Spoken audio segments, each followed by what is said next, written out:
দর্শক, বর্তমানে নির্বাচন নিয়ে নানা রকমের তোড়জোড় চলছে, নানা রকমের ষড়যন্ত্র হচ্ছে, এরকম কথাও অনেকে বলছেন। নির্বাচন নিয়ে বহু তত্ত্ব সামনে নিয়ে আসা হচ্ছে, বিশেষ করে পিআর পদ্ধতিতে নির্বাচন এবং জুলাই সনদ বাস্তবায়ন।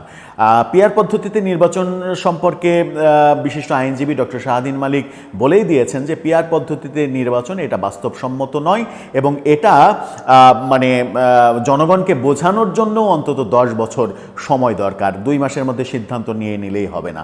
আবার নির্বাচন সংস্কার কমিশনের যিনি প্রধান ছিলেন এবং ঐক্যমত্য কমিশনের যিনি মেম্বার এবং সুজনের সম্পাদক যিনি ডক্টর বদিউল আলম মজুমদার, যিনি কদিন আগে সুজনের একটা জরিপে এই তথ্য দিয়ে বিতর্কের সৃষ্টি করেছিলেন যে বাংলাদেশের 71% মানুষ পিআর পদ্ধতিতে নির্বাচন চায়, তিনি আজকে একটা অনুষ্ঠানে বলেছেন যে পিআর পদ্ধতি বাংলাদেশের জন্য গ্রহণযোগ্য নয়। এমনকি পৃথিবীর যে যে দেশে পিআর পদ্ধতির সিস্টেম রয়েছে সেই সব দেশেও ব্যাপারগুলো ঠিকভাবে ফাংশন করছে না, বহু জটিলতার তৈরি করছে, জন্ম দিচ্ছে। তিনি প্রাসঙ্গিকভাবে নেপালের কথা বলেছেন, এমনকি ইসরায়েলের কথাও বলেছেন। ভয়াবহভাবে ইসরায়েলের কথা যেটা বলেছেন সেটা হচ্ছে যে পিআর পদ্ধতি সিস্টেম চালু থাকার কারণে ইসরায়েলের যিনি রাষ্ট্রপ্রধান তিনি ছোট ছোট ধর্মীয় দলগুলোর কাছে জিম্মি হয়ে পড়েছেন এবং তাকে অনেক কিছু করতে বাধ্য করছে সেই সকল ছোট ছোট দল। যিনি কদিন আগেই জরিপ করে বলে দিলেন যে 71% মানুষ পিআর পদ্ধতি চায়, তিনি আজকে বলছেন পিআর পদ্ধতি কোনোভাবেই গ্রহণযোগ্য হতে পারে না। মানে সম্ভবত বিভিন্নভাবে বিভিন্ন দিক থেকে গণেশ উল্টে যাচ্ছে। গণেশ যখন উল্টাচ্ছে, সোজা হচ্ছে, এরকম কর্মকাণ্ড চলছে, তখন আমরা দেখছি বিএনপির নেতাদের মধ্যে খাপ ছাড়া এবং বহুমাত্রিক মন্তব্য, বহুমাত্রিক কথাবার্তা। বিএনপির এক নেতা যে মন্তব্য করছেন, আর এক নেতার মন্তব্য শুনলে মনে হচ্ছে একেবারে রিভার্স মন্তব্য। তাদের যে মন্তব্য এবং তাদের কথাবার্তা, সেই কথাবার্তার মধ্যে কোনো মিল খুঁজে পাওয়া যাচ্ছে না। কেন মিল খুঁজে পাওয়া যাচ্ছে না? কি মিল খুঁজে পাওয়া যাচ্ছে না যেটা রাজনীতিতে বর্তমানে তাদের বিরুদ্ধে যারা কাজ করছে তাদের সঙ্গে পেরে ওঠার ক্ষেত্রে বড় ধরনের বাধা হতে পারে, সেটা একটু বুঝে ওঠার চেষ্টা করব। এই ভিডিওতে থাকবেন পলিটিক্স টিভির নিয়মিত আয়োজনে।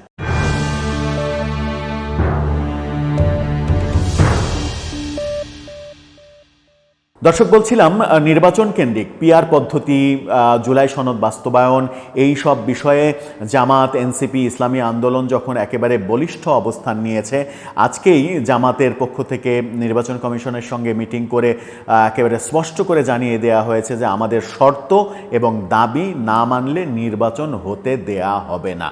নির্বাচন তারা করবে না এটা বলেনি, কিন্তু বলেছে নির্বাচন হতেই দেয়া হবে না। এনসিপি বলেছে নির্বাচন হবে না। ইসলামী আন্দোলন বলছে যে পিআর পদ্ধতি ছাড়া, জুলাই সনদ বাস্তবায়ন ছাড়া নির্বাচন হতে দেয়া হবে না। তার মানে হচ্ছে যে স্পষ্ট করে বিএনপির প্রতিপক্ষ নির্বাচন যেন না হয় সেই প্রচেষ্টা করছে। সেরকম মুহূর্তে বিএনপির নেতারা কি ধরনের মন্তব্য করছে?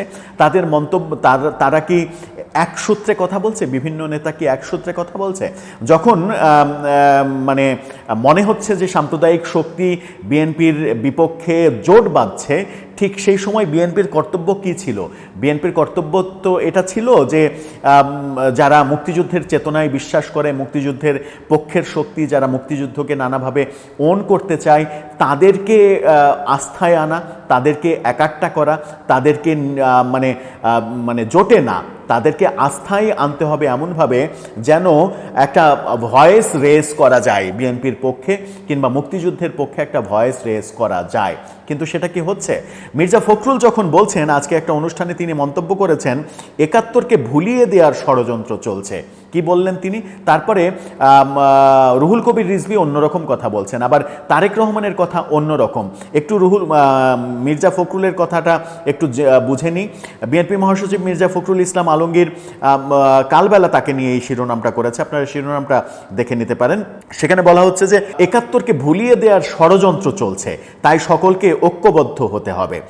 জন্মাষ্টমীর অনুষ্ঠানে তিনি এই মন্তব্য করেছেন, বলেছেন আজ 1971 সালের স্বাধীনতা যুদ্ধে শহীদদের কথা বারবার স্মরণ করতে চাই। এজন্য চাই 1971 সাল আমাদের একটি স্বাধীন দেশ দিয়েছিল, ভূখণ্ড দিয়েছিল, আমাকে একটা স্বাধীন সত্তা দিয়েছিল, এবং সেজন্য আজকে আমার অস্তিত্ব আছে এবং আমি টিকে আছি। এই যে তার অনুভূতি, অর্থাৎ এক শ্রেণীর মানুষ 71কে ভুলিয়ে দেওয়ার চেষ্টা করছে। তারা কিভাবে ভুলিয়ে দেওয়ার চেষ্টা করছে? তারা 71-এর সঙ্গে 24-এর তুলনা করছে এবং 24-কে বড় করে দেখছে, কখনো কখনো 47-কে অন করছে, 47-কে বড় করে দেখছে, কিন্তু 71-কে পাশ কাটিয়ে যাওয়ার চেষ্টা করছে। এগুলো তো প্রকাশ্যেই হচ্ছে। প্রকাশ্যে কারা করছে সেটা তো আমরাও জানি, বিএনপিও সবাই জানে। কিন্তু তিনি যখন এই মন্তব্য করছেন 71-কে ভুলিয়ে দেওয়ার চেষ্টা হচ্ছে, ষড়যন্ত্র হচ্ছে, এই কথা যখন বলছেন, তখন রুহুল কবির রিজভী কি বলছেন? রুহুল কবির রিজভী বলছেন, অনুভূতিহীন তথাকথিত কবি শিল্পীরা 15ই আগস্ট শোক জানিয়েছে। অর্থাৎ 15ই আগস্টে যারা শোক জানিয়েছে তারা তথাকথিত অনুভূতিহীন, তাদের অনুভূতি নেই, মানে তারা ক্লিব, তারা জড় পদার্থ, কিংবা তারা কোনো হিংস্র প্রাণী, তারা 15ই আগস্টে শোক জানিয়েছে। তিনি বলছেন যে অভিনয় শিল্পীরা অনুভূতিহীন হয়ে 15ই আগস্টে শোক প্রকাশ করেছে, বস্তুগত প্রাপ্তির লোভেই তারা ফ্যাসিবাদের পক্ষে অবস্থান নিয়েছে। 15ই আগস্টের সঙ্গে ফ্যাসিবাদের কি সম্পর্ক? 15ই আগস্ট তো বঙ্গবন্ধুকে হত্যা করা হয়েছিল। তার মানে কি আপনি বঙ্গবন্ধুর হত্যাকাণ্ডকে জায়েজ করতে চাইছেন? যদিও আমরা দেখেছি যে 15ই আগস্ট 32 নম্বরে বঙ্গবন্ধুর হত্যাকারী মেজর ডালিমের তখনকার রেডিও ভাষণ প্রচার করা হয়েছে, বড় স্ক্রিনে সেখানে প্রচার করা হয়েছে। তার মানে এক ধরনের জাস্টিফাই করা হয়েছে বঙ্গবন্ধুর হত্যাকাণ্ডকে, এবং সেটাকে উল্লাস করা হয়েছে, সেখানে ডিজে পার্টি করা হয়েছে, এবং অভিযোগ রয়েছে যে সেই কর্মকাণ্ডগুলো নেতৃত্ব দিয়েছে বিএনপির নেতাকর্মীরা। তার মানে কি বিএনপি সেটাকে ওন করতে চায়? 15ই আগস্ট হত্যাকাণ্ডকে ওন করতে চায়? ওন করার মাধ্যমে কি মেসেজ যায় জাতির কাছে? এই মেসেজ যায় না যে 15ই আগস্ট হত্যাকাণ্ডের সমর্থক বিএনপি, কিংবা 15ই আগস্ট হত্যাকাণ্ডের সঙ্গে তাদের পৃষ্ঠপোষকতা রয়েছে। সেটা কি আদৌ রয়েছে? সেটা কি মানে সত্য নয় তো? বিএনপির সঙ্গে তো 15ই আগস্টের কোনো পৃষ্ঠপোষকতার সম্পর্ক নেই। তাহলে এই দায় তারা কেন নিচ্ছে? যখন মির্জা ফখরুল বলছেন যে 71কে ভুলিয়ে দেওয়ার ষড়যন্ত্র হচ্ছে, তখন 71-এর ফসল বঙ্গবন্ধু, যার নেতৃত্বে মানে দেশ স্বাধীন হলো, যার নেতৃত্ব ছাড়া দেশ স্বাধীন হতো না। বঙ্গবন্ধুর শাসনামল নিয়ে অনেক বিতর্ক, অনেক সমালোচনা আপনি করতে পারেন, সেটা ভিন্ন কথা। সেটা 72 থেকে 75-এ তার শাসনকালে তিনি কি ভুল করেছিলেন, মানুষ তো ভুলের ঊর্ধ্বে নয়, ভুলের সমালোচনা করতে পারেন, কিন্তু আপনি 15ই আগস্টকে জাস্টিফাই করতে পারেন না। তার মধ্য দিয়ে মুক্তিযুদ্ধের বিরুদ্ধে এক ধরনের অবস্থান হয় নাকি?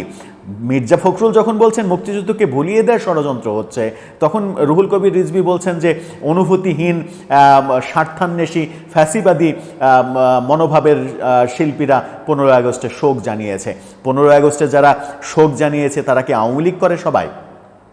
15ই আগস্টে যারা বঙ্গবন্ধুর স্মৃতিচারণ করেছে তারা কি আওয়ামী লীগ করে, এটা বলে তাদেরকে দূরে ঠেলে দিতে চাইছেন? মানে তাদেরকে আপনার দরকার নেই আগামী ভোটে, কিংবা আগামীর রাজনীতিতে, কিংবা আগামীর পথ চলায় তাদের আস্থা অর্জন করার আপনার প্রয়োজন নাই। আপনি তাদেরকে ডিরেক্ট শত্রু বানিয়ে দিলেন। যখন আপনার মহাসচিব আশঙ্কা করছেন যে 71কে ভুলিয়ে দেওয়ার ষড়যন্ত্র করছেন, তখন 15ই আগস্টে বঙ্গবন্ধুকে শ্রদ্ধা জানানোর জন্য আপনি পুরো শিল্পী গোষ্ঠীকে মানে শত্রু বানিয়ে দিচ্ছেন, তাদেরকে ফ্যাসিস্ট বলে দিচ্ছেন, তাদেরকে দূরে সরিয়ে দিচ্ছেন। তাতে করে কি হবে? তাতে করে বিএনপির উপরে তাদের কি বিন্দুমাত্র আস্থা থাকবে? আগামী ভোটে তারা কি বিএনপিকে ভোট দেবে? কিংবা আগামী ভোটে এরকম পরিস্থিতি যদি তৈরি হয়, মুক্তিযুদ্ধের পক্ষে বিপক্ষে শক্তির একটা মানে মুখোমুখি অবস্থা তৈরি হলো, তখন কি তারা বিএনপি যে পক্ষে থাকবে সেই পক্ষে ভয়েস রেজ করবে? তারা চুপ থাকবে প্রয়োজনে, কিন্তু ভয়েস রেজ তো করবে না। তাহলে তাদের মুখ যে আপনি বন্ধ করে দিলেন, এতে করে কি ক্ষতিটা বিএনপির হলো না? বিএনপিরই তো ক্ষতি হলো। বিএনপির ক্ষতি হলো, এটা আবার প্রমাণিত হয় কোথায়? যখন তারেক রহমান মন্তব্য করছেন, তারেক রহমানের মন্তব্যটা নিয়ে বাংলা নিউজ খবর করেছে, সেটা দেখে নিতে পারেন। সেখানে তিনি বলছেন বিএনপির বিজয় ঠেকানোর চেষ্টা চলছে। বিএনপির বিজয় ঠেকানোর চেষ্টা চলছে। কোথায় বিজয় ঠেকানোর চেষ্টা চলছে? আগামী নির্বাচনে বিজয় ঠেকানোর চেষ্টা চলছে। তো এই বিজয় ঠেকানোর চেষ্টা কারা করছে? এই বিজয় ঠেকানোর চেষ্টার নেতৃত্ব কারা দিচ্ছে?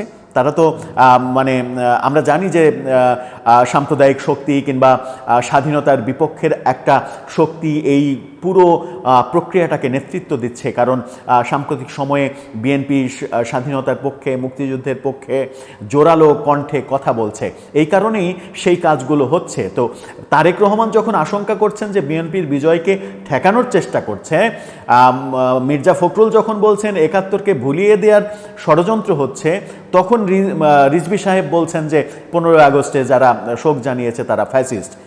তারা আওয়ামী লীগ করে না, তারা সাধারণ মানুষ যারা মুক্তিযুদ্ধকে ভালোবাসে, মুক্তিযুদ্ধকে ওন করে, বঙ্গবন্ধুকে ভালোবাসে, তাদেরকে আপনি ফ্যাসিস্ট বলছেন এবং তাদেরকে বিএনপির ত্রিসীমানা থেকে দূরে সরিয়ে দিচ্ছেন। তাহলে কি তাদের সমর্থন কিংবা তাদের ভয়েস, মৌন সমর্থন কোনোটাই কি আপনারা পাবেন না? তাতে করে ক্ষতি কি কার হবে? আখেরে ক্ষতিটা বিএনপিরই হবে। সেই জন্যই প্রথমে বলছিলাম যে বিএনপির রাজনীতিতে নেতৃত্ব পর্যায়ে যে সমন্বয়হীনতা, সেই সমন্বয়হীনতা স্পষ্ট করে চোখে পড়ছে। এই সমন্বয়হীনতাই বিএনপিকে ডোবাতে পারে, এই সমন্বয়হীনতাই বিএনপিকে বড় ধরনের বিপদে ফেলতে পারে বলেও অনেকে মনে করছেন। অবশ্য বিএনপির ভাবনা ভিন্ন হতে পারে, তাদের ভাবনা হয়তো আরও বেশি ম্যাচিউরড, আরও বেশি স্মার্ট। তারা হয়তো এরকম সিদ্ধান্ত তারা জেনে বুঝেই নিতে পারে যে বিভিন্ন নেতা আমরা বিভিন্ন রকমের কথা বলবো যেন সব কুল ঠিক থাকে। মানে সব কুল ঠিক রাখাও তো এক ধরনের রাজনীতি, সেটাও হতে পারে। রাজনীতিতে তো অনেক কিছু হয়।